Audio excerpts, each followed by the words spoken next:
Alright, this is Walkwell International Laboratories, and we're going to talk about the Stepwell Custom AFO today. The first thing that we have to discuss a little bit is the importance of the casting of the patient's foot and ankle. As you can see by the pictures, we want to have the foot dorsiflexed in a position of 90 degrees relative to the lower leg. And we want the heel position to be neutral, so it's not in a varus or valgus configuration if the heel is able to be put in that neutral heel position. This is critical because the basis for this custom AFO is to start the position of the foot from a neutral position to allow limited supination and pronation throughout the gait cycle.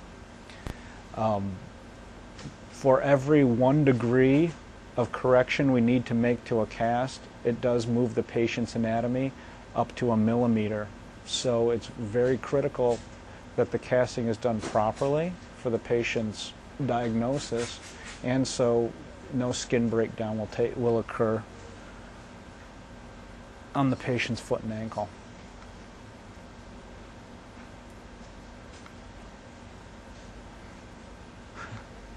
I'll skip that. As you can see on this example of a cast and an AFO in the back, the poor casting and the effect on the anatomical contours. The proper cast is at 90 degrees, which is in the front. It's at least 8 inches high, and it goes distal to the metatarsal heads. In the rear, you can see an AFO that was sent in that was severely plantar flex, and essentially we had to guess where the bony prominences were, and they didn't line up upon construction of the device.